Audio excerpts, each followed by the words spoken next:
Shalom semuanya. Shalom juga bagi yang beribadah di YouTube channel. Senang sekali kita bisa bertemu kembali dan kita akan membahas firman Tuhan dari 1 Korintus pasalnya yang ke-15 ayat 9 sampai ayat yang ke-10.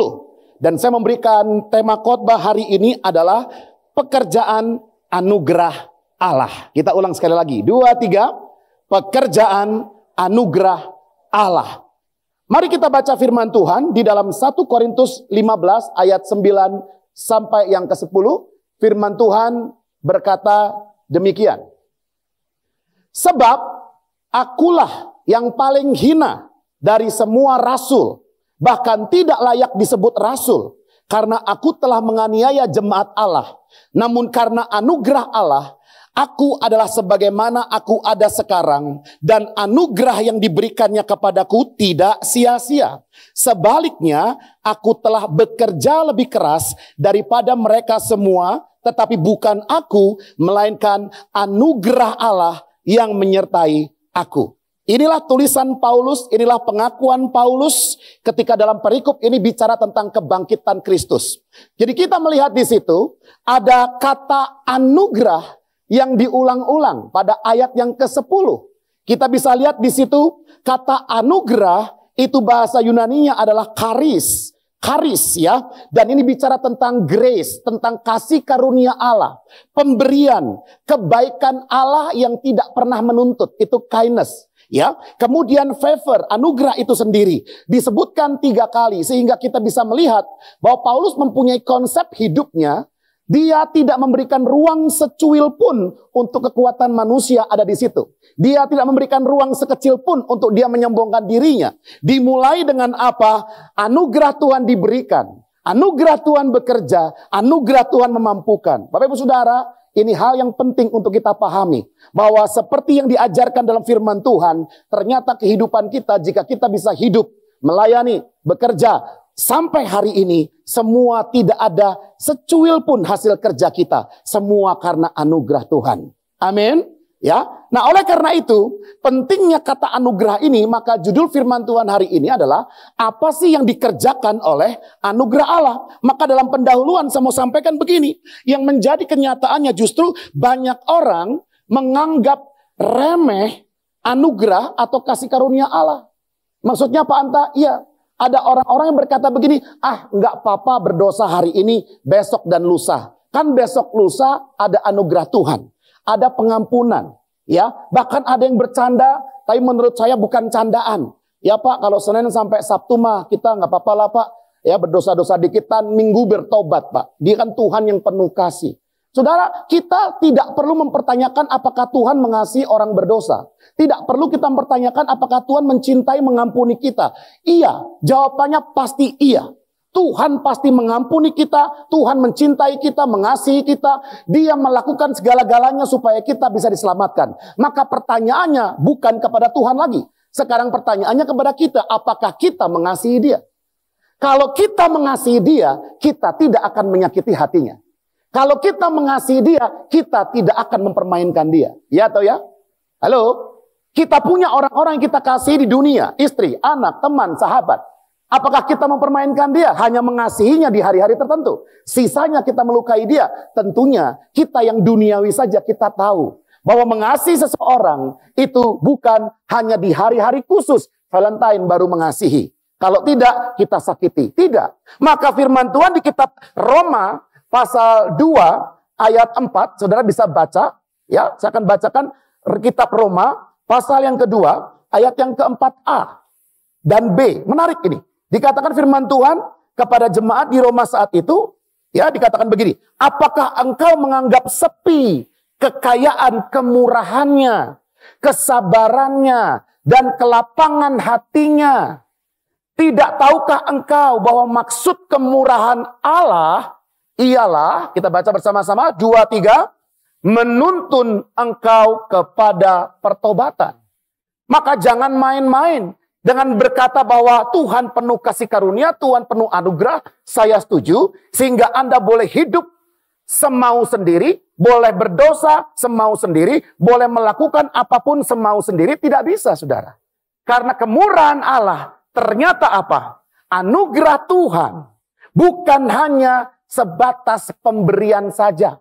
Maka kalau istri saya memberikan saya sepatu, maka sepatu itu adalah pemberian. Tapi apakah sepatu itu saya taruh saja di situ, saudara? Bisa. Bahkan setahun, 2 tahun, 3 tahun saya nggak pernah gunakan untuk lari, bisa. Dan saya nggak bersalah. Kenapa? Ya udah dikasih kok. Masa nuntut? Ada yang pernah kasih sesuatu kepada temannya, ya, contoh kasih kaos, lalu tiba-tiba, kok saya nggak pernah lihat kaos yang saya kasih kamu pakai? Pernah begitu? Nggak pernah. Kalau begitu kan lucu. Ini orang memberi tapi pengen dipuji. Kan nggak mungkin. Maka kita berhak melakukan apapun dengan pemberian orang lain. Tidak demikian dengan kasih karunia.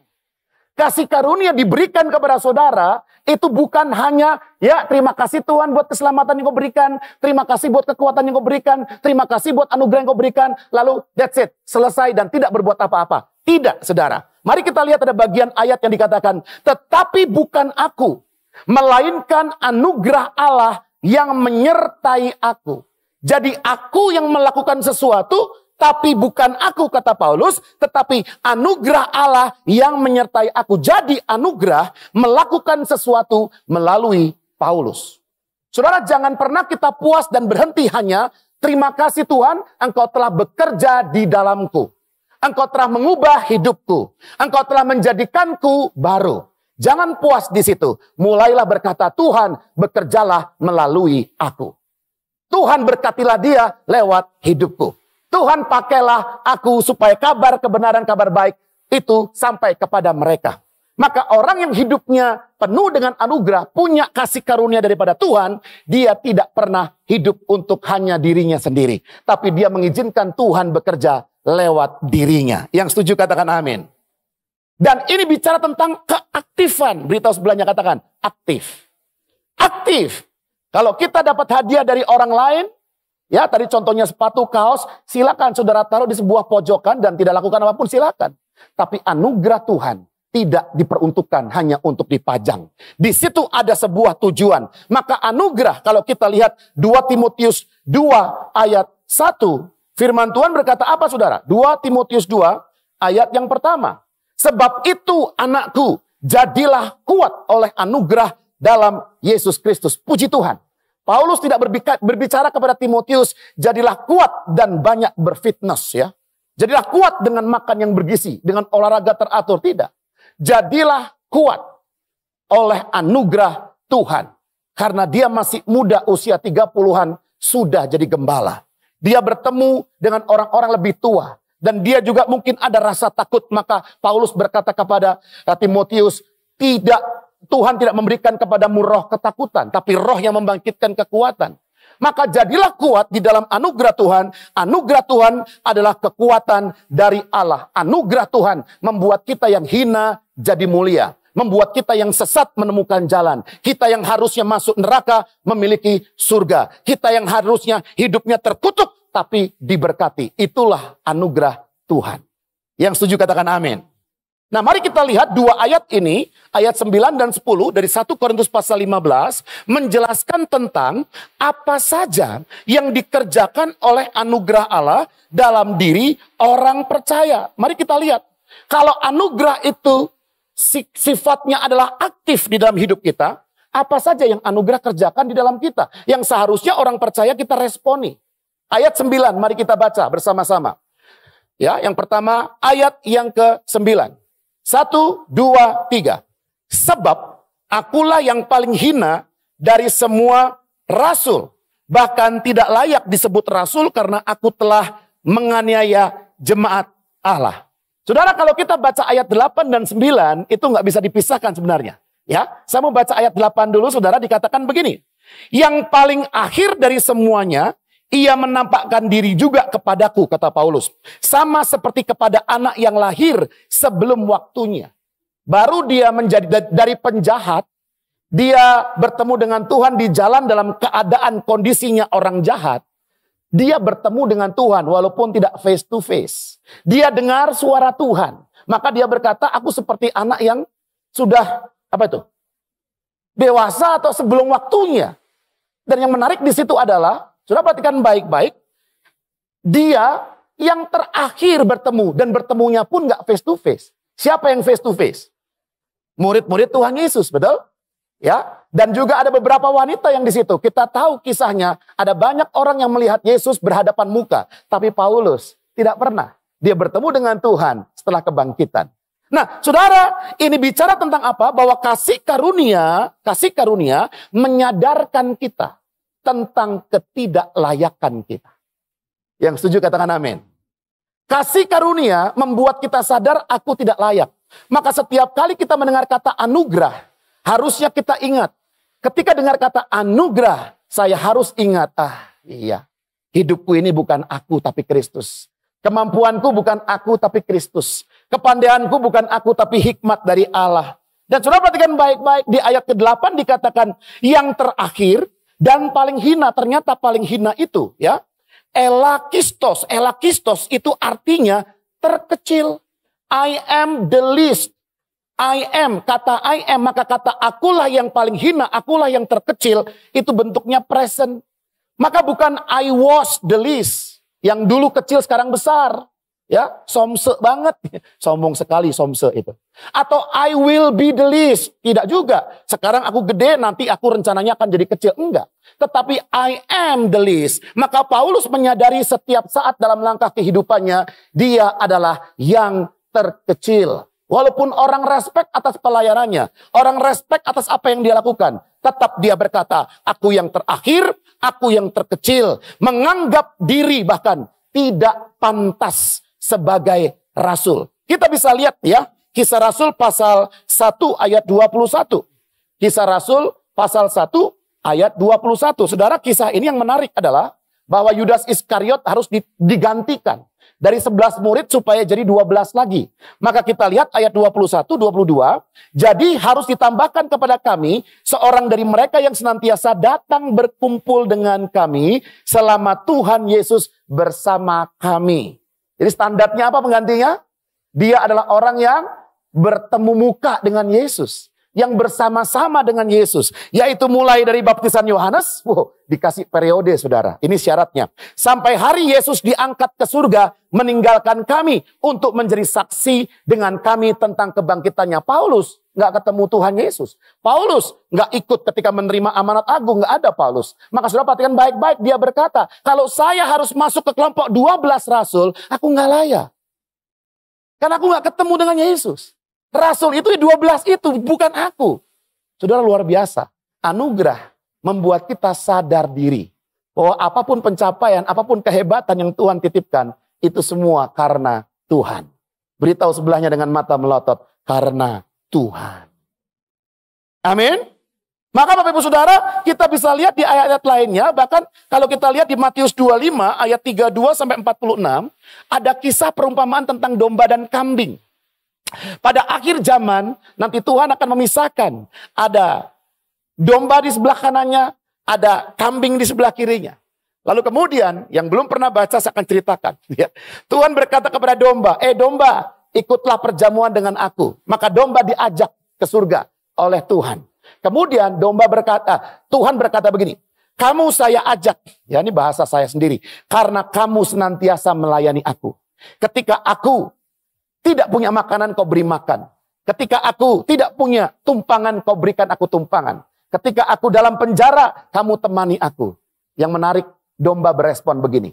Tuhan, kapan aku melakukan itu? Kapan aku melayani engkau? Dengan kata lain, domba punya mentalitas yang benar. Yaitu mentalitas apa? Kasih karunia. Domba berkata, walaupun menurut Tuhan, domba ini melakukan banyak hal bagi kerajaan Allah. Tapi mentalitas domba apa? Aku nggak ngerasa tuh melakukan sesuatu bagi Tuhan. Kenapa? Karena sesungguhnya kan Tuhan yang melakukan lewat aku. Amin. Beda dengan kambing. Kenapa kambing nggak diajak sama Tuhan? Karena ketika Tuhan berkata kepada kambing, Tuhan berkata begini, ketika aku haus, kamu tidak beri aku minum. Ketika aku sendirian, kamu tidak temani aku. Kira-kira begitu Bapak Ibu. Tetapi kambing berkata begini, loh, kapan aku tidak melayani engkau Tuhan? Aku melayani Tuhan terus. Maka domba dan kambing itu bukan tentang orang Kristen dan non-Kristen, salah. Itu semuanya orang Kristen.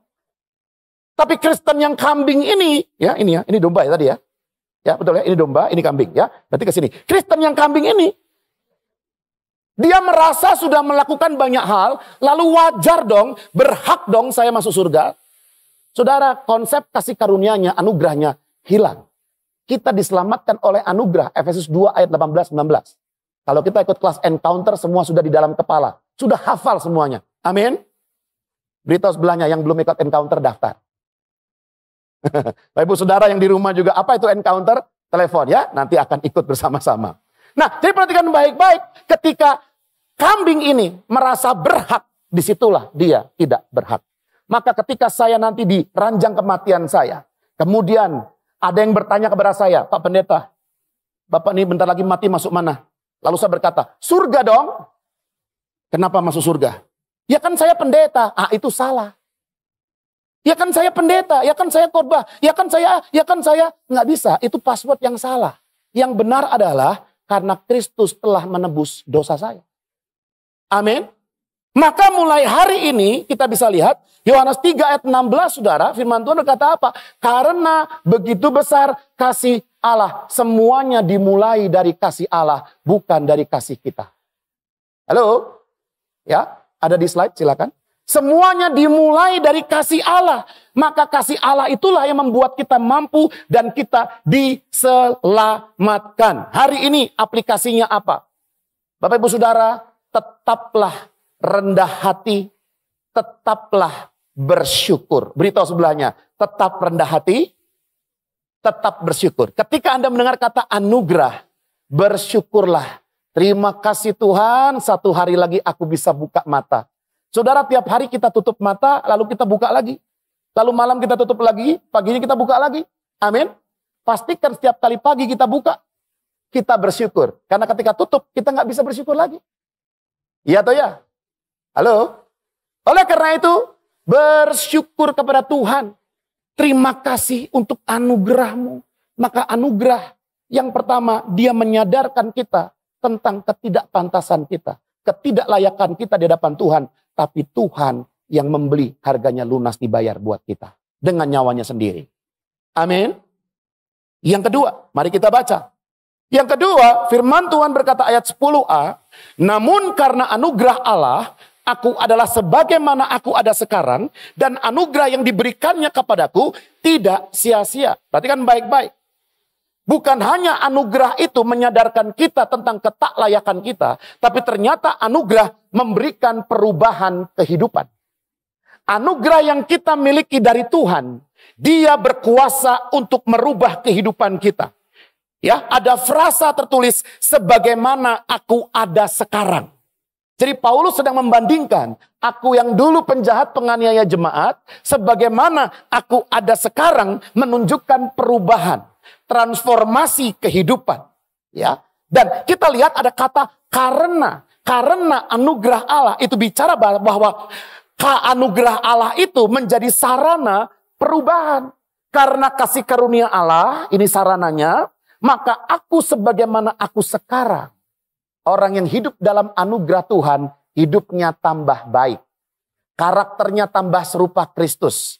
Perilaku ucap pikirnya tambah kudus. Amin. Perbuatannya makin diperbaharui sesuai dengan firman Tuhan. Maka orang yang hidupnya ketika dia terima Yesus, terima kasih karunia itu, kemudian tambah parah, maka dicek lagi. Apakah anugerah Roh Kudus, anugerah Yesus yang kita terima? Jangan-jangan anugerah yang lain. Karena saya tahu ada banyak orang Bapak Ibu Saudara hari ini dia tidak menyadari bahwa anugerah itu ya, yang Tuhan berikan berkuasa untuk mengubah kehidupan kita. Maka transformasi hidup adalah bukti kasih karunia dalam diri seseorang tidak sia-sia. Tidak kenos. Kenos artinya kosong. Kosong itu adalah nggak ada isinya. Ya. Jadi kasih karunia yang masuk dalam kehidupan kita nggak kosong. Maka dia bekerja mentransformasi kehidupan kita. Maka kasih karunia Tuhan memiliki tujuan. Sekali lagi, kalau Anda berikan sesuatu kepada teman Anda, maka teman Anda yang diberikan sesuatu bisa tidak melakukan apapun tentang pemberian Anda. Tetapi kasih karunia Tuhan tidak untuk dibiarkan. Tapi kasih karunia Tuhan akan bekerja dalam diri kita. Bahkan yang mencuri berhenti mencuri. Bekerja dengan tangan sendiri. Belajar memberi. Wow. Transformasinya luar biasa. 4 level. Berhenti. Ya, kemudian dia mulai bekerja. Mulai memberi kepada orang lain. Saudara, makanya saya mau sampaikan begini. Bahwa kasih Allah itu tidak boleh hanya berhenti di penerimaan. Tapi harus berlanjut kepada perubahan hidup.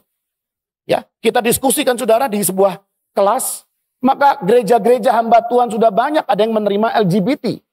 Kenapa? Alasannya sederhana. Hak asasi manusia. Yang kedua, kasih. Gereja kan harus mengasihi. Kita harus terima orang berdosa. Sampai di sini saya sepakat. Tapi kasih Kristus tidak berhenti pada penerimaan. Tapi dilanjutkan dengan perubahan hidup. Maka kalau kita hanya menerima orang dan tidak dipakai Tuhan untuk menyampaikan sebuah firman untuk merubah hidupnya, itu bukan kasih. Kasih itu bukan semua yes, semua boleh, semua oke. Bukan itu. Kasih itu ada disiplin. Kasih itu ada pengajaran. Kasih itu ada teguran. Yang setuju katakan amin. Ya, maka kita mengasihi, kita harus menegur orang yang hidupnya tidak benar atau tidak sesuai firman Tuhan. Maka Bapak Ibu Saudara, hari ini aplikasinya bukan hanya terus rendah hati dan bersyukur, tapi terus mengalami perubahan hidup. Setelah firman Tuhan dibaca, izinkan dia bekerja dalam kita. Pak, kata orang, namanya watak itu nggak bisa dirubah, Pak. Pak, kan susah, Pak. Biasa pemarah, gimana saya harus lembut? Pak, gimana Pak biasanya ngebut, gimana harus pelan-pelan. Pak, gimana caranya aku nggak bisa. Beritahu sebelahnya, kamu pasti nggak bisa. Karena yang membuat kita bisa adalah Roh Kudus. Maka kita serahkan kebisaan itu kepada Dia yang Maha Bisa. Biarkan Dia bekerja lewat kehidupan kita. Ya, tinggal buka hati, rendah hati, bersyukur dan mau diajar saudara. Maka perubahan itu pasti terjadi dalam kehidupan kita. Ego diturunkan bahkan dihilangkan. Ya. Semua hal kedagingan itu saudara perlu kita hancurkan supaya hidup dipimpin oleh Roh. Maka terus mengalami perubahan. Baca Alkitab saudara, bersekutu dengan Dia, maka itulah yang akan mengubah kehidupan kita. Yang ketiga, yang terakhir, ayat 10b. Mari kita baca. 2, 3. Sebaliknya, aku telah bekerja lebih keras daripada mereka semua. Nah, kalau stop di situ kan kayaknya sombong ya. Ya, kata lebih di situ adalah apa? Abundantly. Jadi aku bekerja dengan melimpah-limpah. Aku bekerja mungkin tidak kenal waktu. Ini bicara tentang kesungguhan, bukan kesombongan. Kenapa? Karena ditutup dengan ayat begini. Tetapi bukan aku. Asik kan saudara? Paulus nggak kasih ruang loh buat dirinya memegahkan diri, tidak. Tetapi bukan aku, melainkan anugerah Allah yang menyertai aku.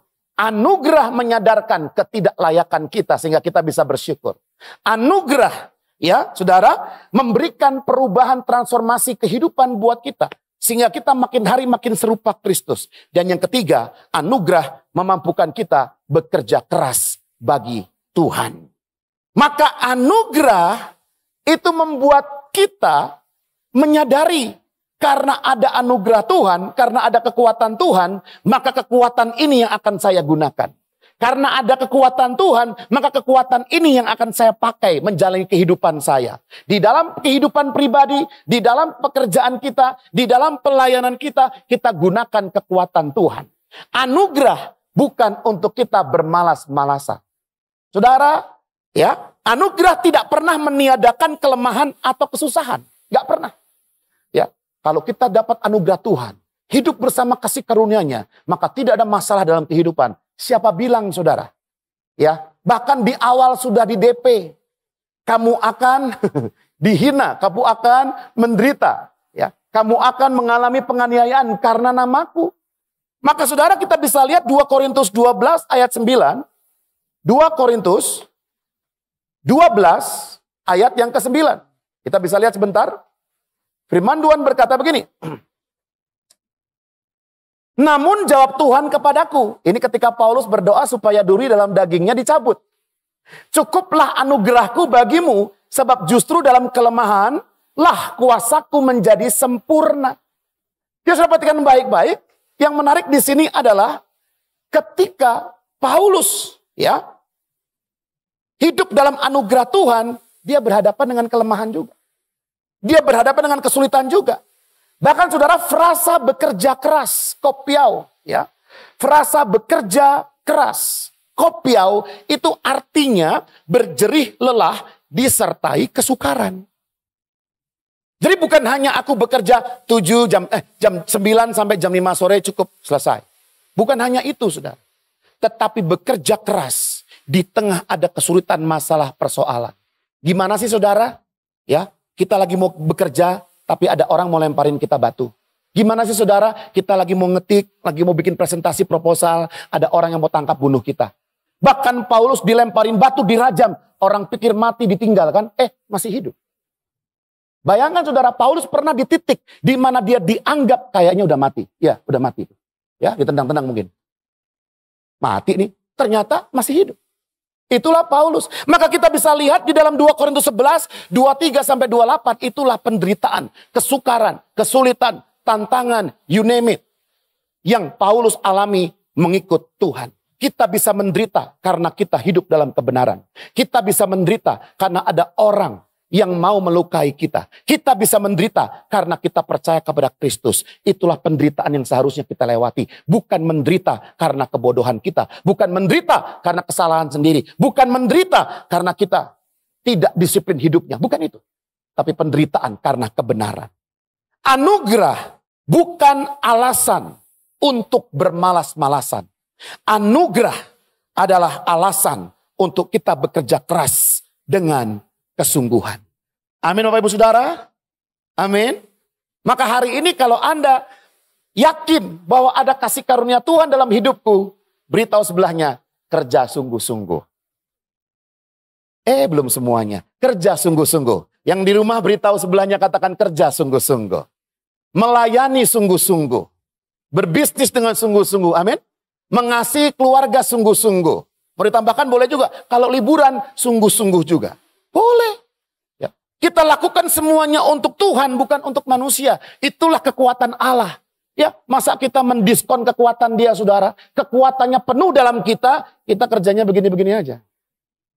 Nggak serius, nggak semangat, suka tidur, suka molor, antar aja, nggak bisa, ini. Saudara perhatikan baik-baik, ada kekuatan Allah loh dalam kehidupan kita.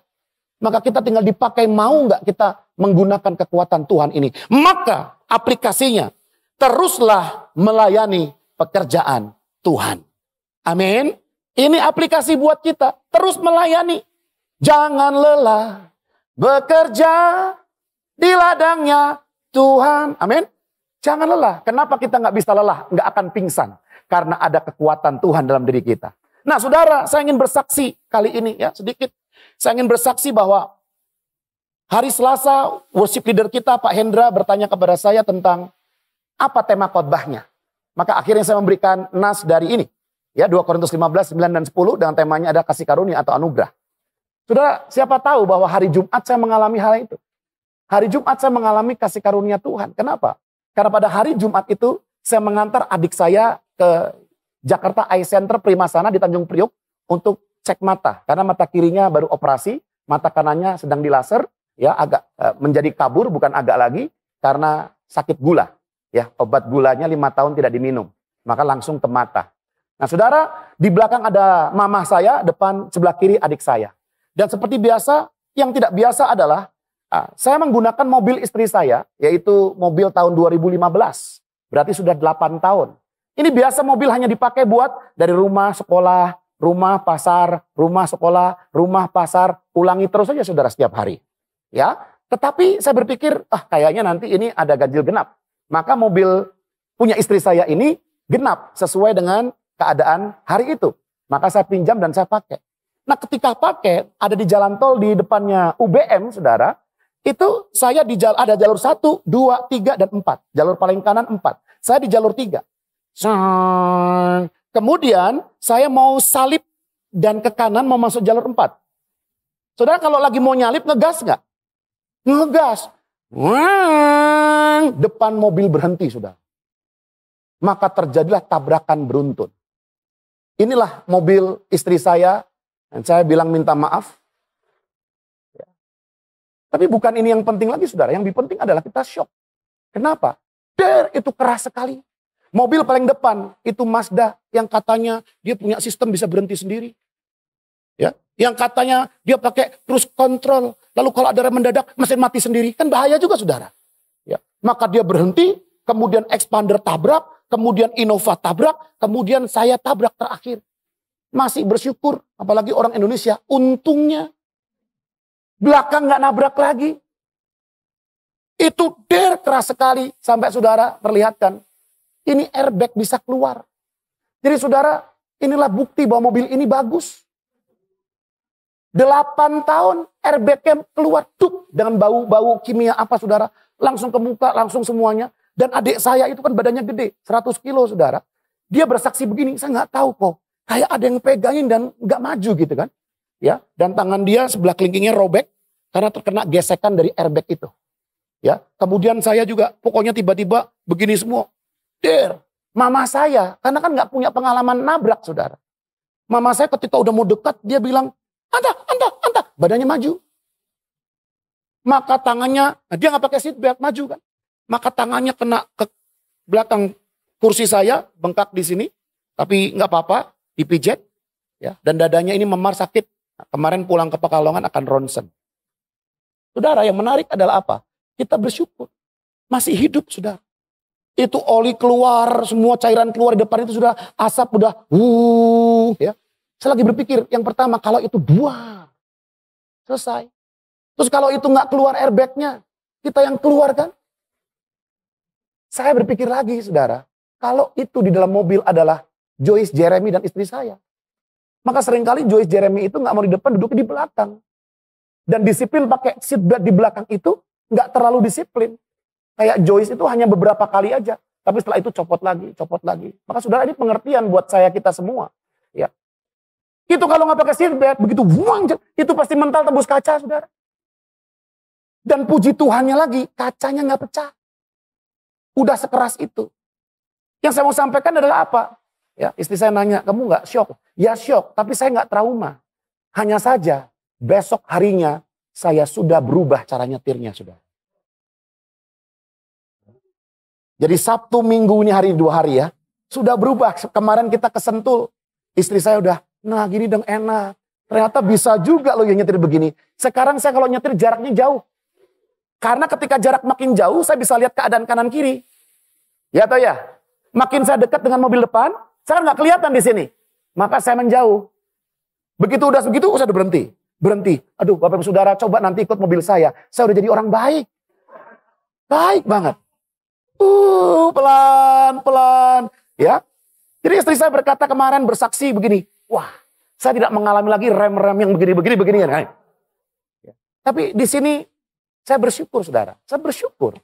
Tuhan masih berikan kehidupan, anugerah. Dan saya mau beritahu. Ketika kita hari ini lewatin COVID masih hidup. Lewatin kecelakaan makin hidup. Masih hidup. Jangan seperti orang-orang lain berkata. Itulah karena Tuhan mengasihi saya. Yang mati-mati gak mengasihi Tuhan. Bukan itu. Bukan Tuhan lebih mengasihi kita dan tidak kepada orang lain. Tapi Tuhan punya tugas buat kita yang harus kita selesaikan. Ada tugas yang belum kita selesaikan. Amin Bapak Ibu. Ada sesuatu yang harus kita lakukan untuk Tuhan. Selagi masih bisa dikatakan hari ini aku masih bisa tarik nafas. Berikan tepuk tangan bagi anugerah Tuhan. Bapak Ibu Saudara mari berdiri bersama-sama. Main musik bisa maju ke depan. Kita lihat slide-nya kembali. Apa pekerjaan anugerah Allah bagi orang percaya? Yang pertama saudara, beritahu sebelahnya katakan menyadarkan tentang ketidaklayakan. Dengar kata anugerah, rendah hatilah dan bersyukur. Ya, saya tidak henti-henti bersyukur. Hari ini bisa melayani. Karena anugerah Tuhan yang masih memberikan kehidupan. Beritahu sebelahnya katakan, anugerah Tuhan memberikan perubahan hidup. Maka mari bukti anugerah Tuhan dalam hidupmu. Ketika engkau makin murah hati, engkau makin rendah hati, engkau makin menolong banyak orang, engkau makin bisa menguatkan, melayani Tuhan tanpa hitung-hitungan, perubahan hidup. Dan kasih karunia Tuhan memampukan kita bekerja keras untuk Dia. Amin. Beritahu sebelahnya, bekerja keras bagi Tuhan. Sungguh-sungguh saudara, suami-suami yang penuh anugerah, bekerja sungguh-sungguh gunakan kekuatan Tuhan untuk menghidupi keluargamu. Istri-istri bekerja keras di keluarga masing-masing. Kita yang sekolah bekerja keras, belajar sungguh-sungguh. Jangan permalukan Tuhan kita. Biar anugerah Tuhan, kita layani Tuhan sungguh-sungguh. Tanpa hitung-hitungan. Amin. Mari kita berdoa. Terima kasih Tuhan. Ku bersyukur padamu Tuhan, buat kasih setiamu di dalam hidupku. Anugerah-Mu besar bagiku di setiap langkahku. Ku memuji. Kita berikan tepuk tangan bagi dia, saudara.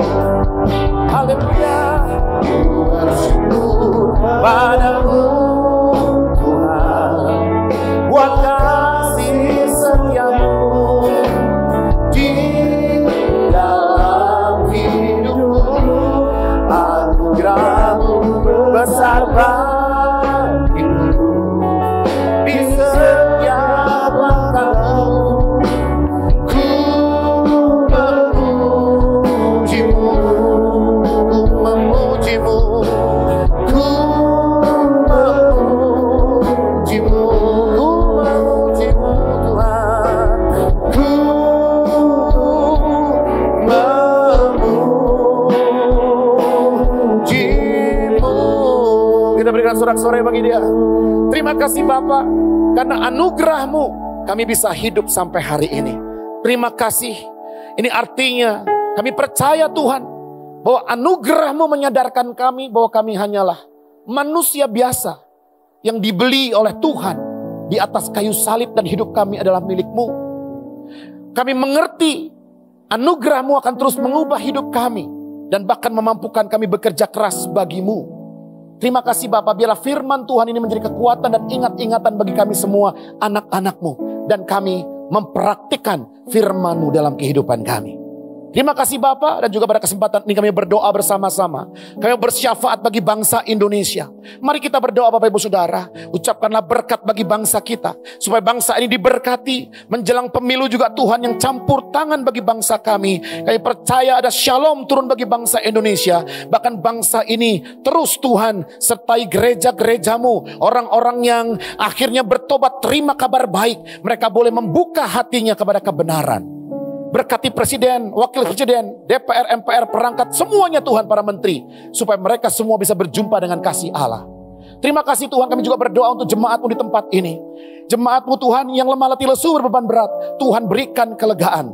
Tuhan tolong ekonomi mereka, Tuhan tolong hubungan dalam rumah tangganya. Bahkan mereka yang berdoa untuk anak, berdoa untuk sekolah anak-anaknya, berdoa untuk pekerjaan bisnis, Tuhan tolong Tuhan. Yang sakit tolong disembuhkan, karena Engkau Allah Jehovah Rafa yang menyembuhkan. Kami juga berdoa untuk para penatua di gereja MCC. Kami juga berdoa untuk semua gembala di gereja ini, supaya terus Tuhan hikmat Allah mengalir, sehingga kebenaran yang memerdekakan itu boleh disuarakan. Pakai gereja kami jadi berkat, saluran berkat bagi orang-orang lain sekeliling kami, bahkan sampai ke bangsa-bangsa. Terima kasih Tuhan. Kami juga berdoa untuk kami semua yang telah melayani Tuhan hari ini. Kami percaya setiap pekerja layak dapat upahnya. Dan kami mengerjakan pekerjaan ini bukan untuk upah, tapi kami mengasihi Tuhan. Terima kasih Bapa untuk hari ini. Mari jemaat Tuhan, angkat kedua tanganmu, arahkan pandanganmu pada Kristus yang memberikan kasih karunia yang besar atas hidup kita. Terimalah berkat dari Allah Bapa kita lewat Tuhan Yesus Kristus yang mati kayu salib karena kasihnya bagi kita, dan Roh Kudus yang ada di dalam hati kita memimpin kita kepada seluruh kebenaran mulai hari ini sampai selama-lamanya. Yang percaya bersama kita katakan amin.